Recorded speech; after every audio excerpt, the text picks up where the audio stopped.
Pour le service learning, il y a trois grandes dimensions qui sont importantes. La première, évidemment, comme son nom l'indique, au tout départ, c'est qu'il y ait du service. Donc il y a un service qui soit rendu à la communauté. Alors on met souvent entre guillemets ce mot de service, c'est pas dans un sens condescendant, c'est plutôt une collaboration qui doit s'établir avec la société civile, avec les communautés, voilà, qu'on définit par ailleurs et on les définit comme étant des partenaires du coup. Le deuxième élément, c'est qu'il y ait un apprentissage académique.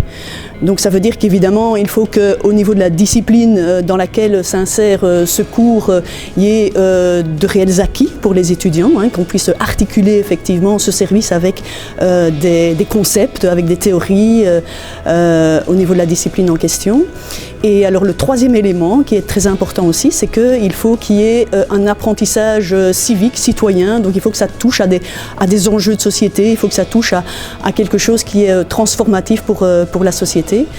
Peut-être qu'une caractéristique supplémentaire alors aussi, ce serait de dire que dès lors, et ça témoigne de ces trois aspects-là, ça doit vraiment être crédité dans le cadre des programmes des étudiants.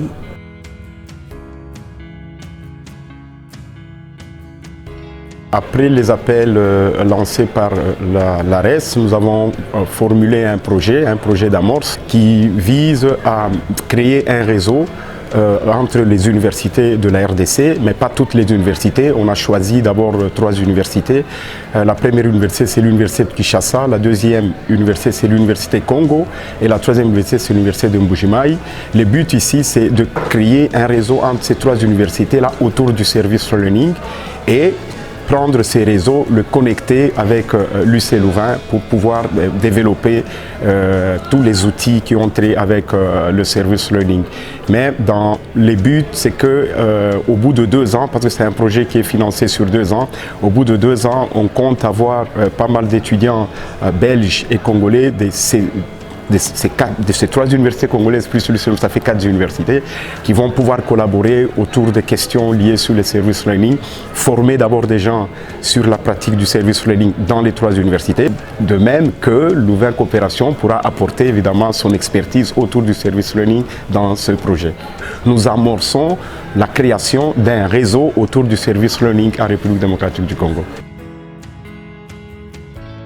Aujourd'hui, le service learning, pas au sens strict du terme, comme on l'a entendu aujourd'hui pour les définitions et les conditions qu'il faut pour qu'on parle d'un service learning, mais on fait déjà des choses, des clubs des étudiants, des journées portes ouvertes et des présentations de talents, des Fab Labs, donc des laboratoires de fabrication numérique, où les étudiants utilisent leurs talents, ce qu'ils ont appris pour résoudre un problème de la société.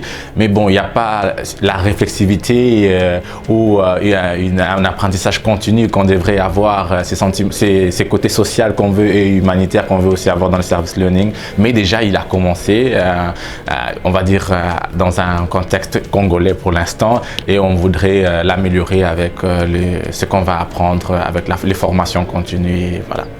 Les étudiants sont enthousiastes à l'idée de participer à ce genre de projet parce qu'ils ont déjà 2 témoignages des gens qui ont déjà participé à ce genre de projet. Je pense qu'ils sont enthousiastes, en tout cas pour la plupart, pour ceux avec qui j'ai parlé, ils sont enthousiastes à l'idée de faire partie aussi de ce type de cours projet.